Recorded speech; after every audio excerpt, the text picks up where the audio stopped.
and off they go.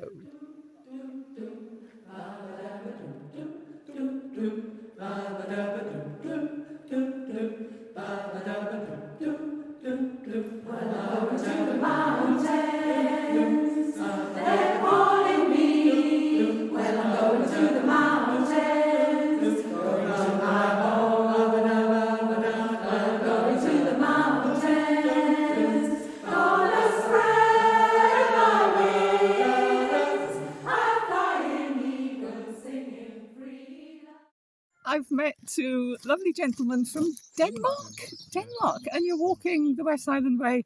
Yes. And you're camping. Yeah. And you're carrying everything. Yeah. Everything. And you're making me feel guilty. So how are you enjoying it? It's such a beautiful way. Yeah. It's good, but Denmark is beautiful. Why come here?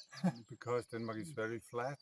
Ah. You know, our highest point is called Sky Mountain. Yeah. I think it's 170 meters. Oh. So that's it. So Denmark is very flat. Oh, so you'll find this that's different. That's why we're going to Scotland. Yeah. Yes. So.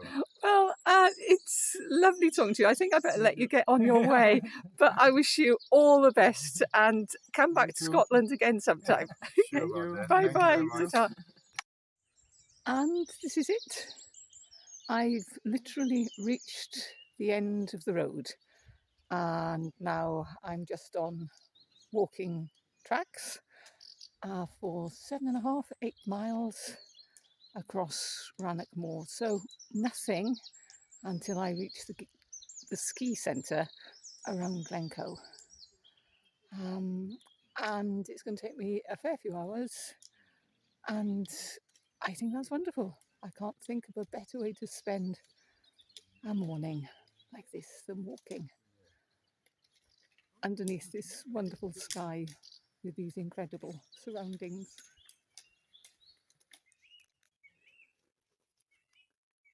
This great silence asks above us, this rich earth that spread below, it draws the eye to far horizons and the heart to coming home.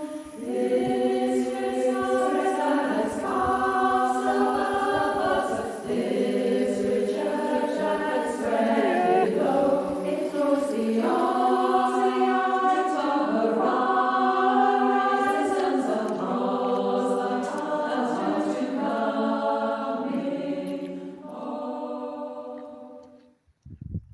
And we're here.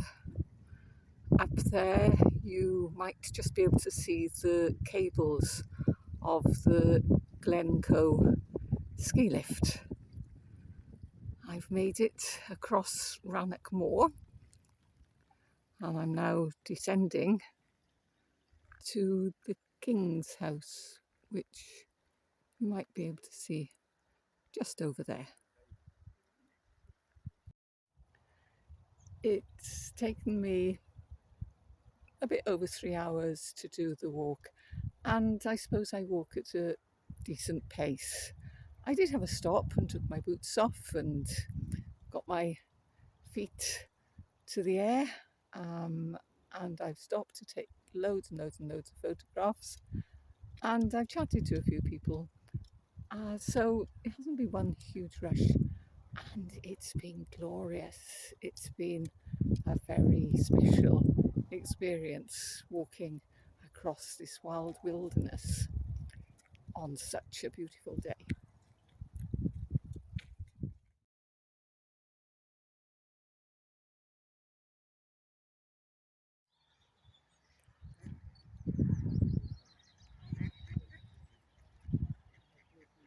That's quite a sight, isn't it? At the King's house.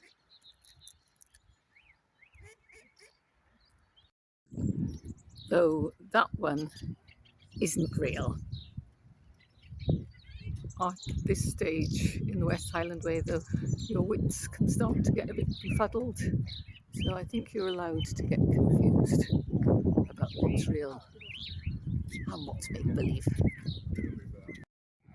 My sun hat is off. A few moments ago I actually had my woolly hat on and my raincoat. I've just had a good break at the King's House, where the lovely people let me eat my sandwiches in their restaurant. I bought a cup of tea. They didn't want any payment for me using their facilities.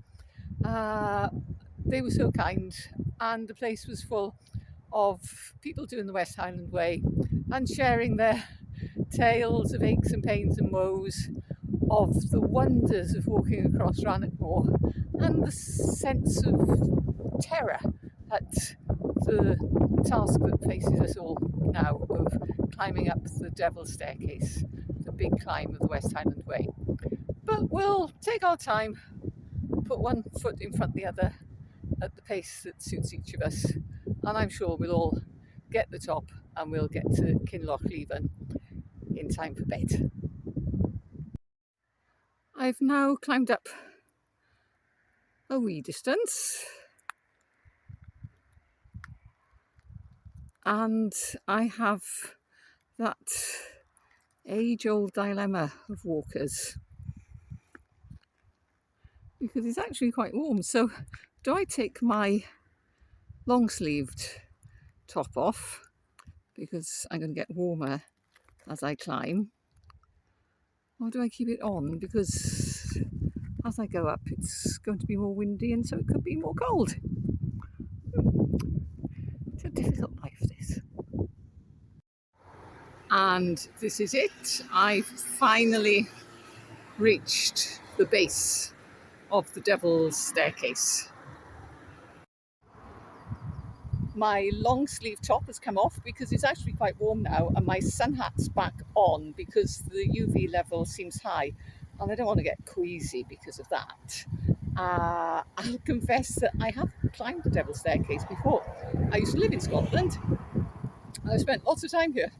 And if my memory is correct, I'd say it's less difficult than the walk along Loch Lomond.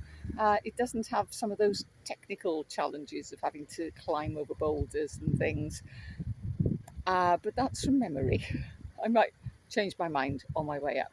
But what I do remember is that I've got to take it slowly and steadily, and I've got to resist the temptation to take big strides. I've got to take lots of little steps, because that leads to less build-up of acid in my muscles. I've been told that by mountain guides and physios and everything. Let's see if I can follow their advice. I can see some people walking up there, so that's where I need to be going. And if I swing round, you can see where I come from. You do gain height quite quickly on these paths. I can see people on the path going all the way up to the top, and I can see people on the top as well. Lots of them. It reminds me of those pictures I used to get in Sunday school.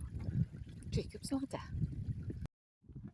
I've been chatting to three lovely chaps, like it's rambling with me, meaning rambling walking, and rambling in that I never shut up.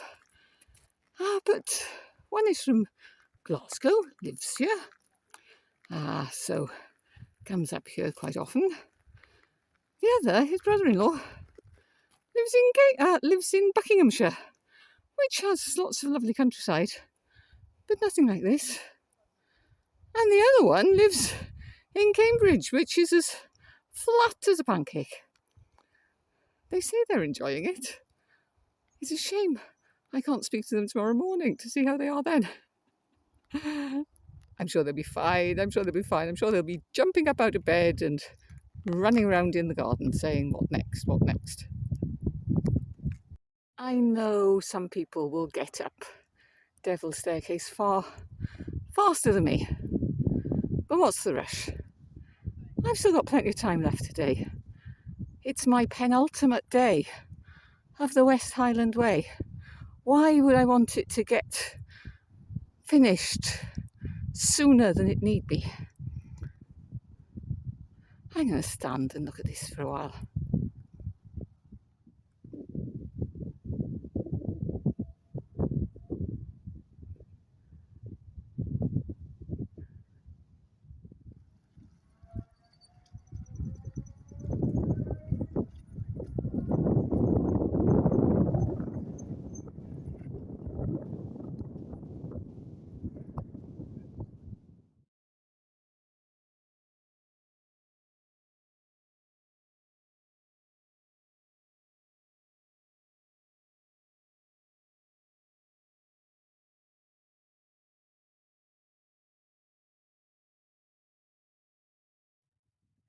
I've reached the top and I've had a nice... I made it to the top of Devil's Staircase in less than an hour, and that included lots and lots of stops to take photographs and chat to people, so don't fret about it. If the weather was wet or windy, you might want to get on and get up here as fast as possible, but if it's a day like today, then just take your time and enjoy it. The views are incredible. Over there I can see Ben Nevis. It's the big, huge one in the middle. I often think Ben Lomond is such a beautiful mountain, the way it stands up like a pyramid above Loch Lomond, but Ben Nevis is just a big, huge, thuggish giant. You can tell it's the biggest of the lot.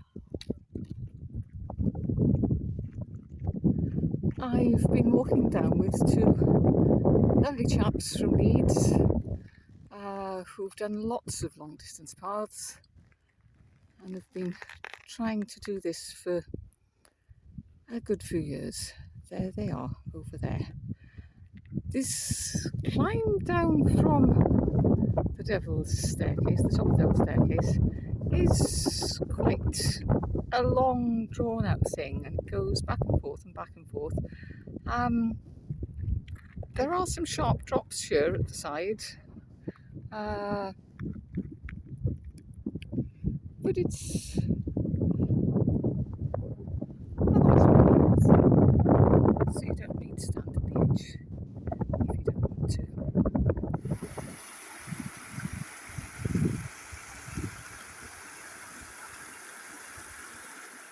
And at last, way down there in the distance, I can see Kinlochleven, where I'm going to spend the night.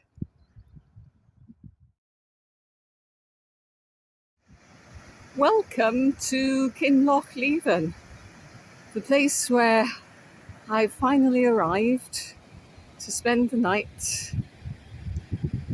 And I can't tell you how pleased I am that over there is the Tail Race Inn, where I'm going to spend the night after I've had a shower.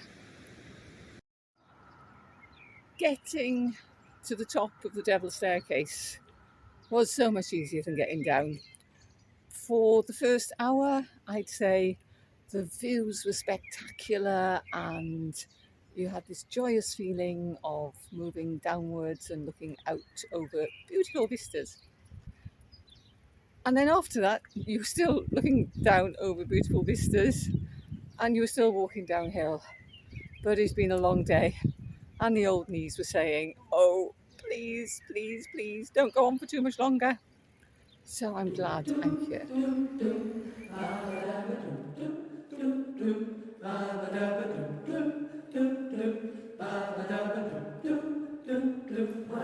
to the mountains. They